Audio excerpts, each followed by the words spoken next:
This is ANN News Brief.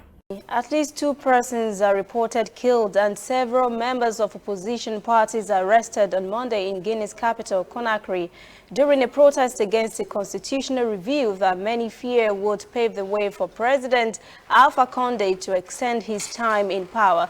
Protesters burned tires and clashed with police on Monday in the first of a series of planned demonstrations against a possible change to the constitution that could lead to the president's third term.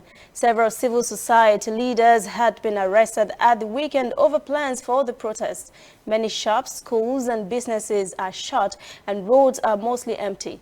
Homes of the 2 main opposition politicians, Cynthia Touré and former Prime Minister Cellou Diallo, are currently surrounded by police and gendarmes. Protesters demonstrated across the capital and security services were out in force, breaking up makeshift barricades and making some arrests. 81-year-old Condé's second and final 5-year term expires next year, but the leader has refused to rule out running again. He had asked his government last month to look into drafting a new constitution.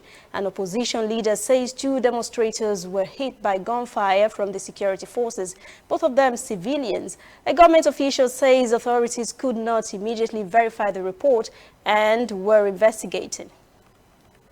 Tanzania President John Magufuli has announced moving his base from the country's commercial capital and largest city, Dar es Salaam, to Dodoma. Magufuli talked about the relocation over the weekend while registering as a voter ahead of local elections. A Tanzanian newspaper has reported all ministries and key government departments have already relocated to the capital, Dodoma. The country's first president, Julius Nyerere, had planned the move to shift the government base to the city. Tanzanians celebrated Nyerere Day to honor the nation's founding president. We'll be right back. Whether in your house, at your office, on your phone or online, we are there. We have the facts behind the headlines. We cut to the chase with the news you really need. We cover every angle. We are the bigger, better news network. We are African News Network. ANN. Watch ANN News on MITV from a truly African spirit. 28 remains of the 32 Kenyans who died in the Ethiopian Airlines crash in March have been taken to Kenya. The victims' families and state officials received the caskets in the capital, Nairobi. Flight ET-302 crashed in March shortly after takeoff.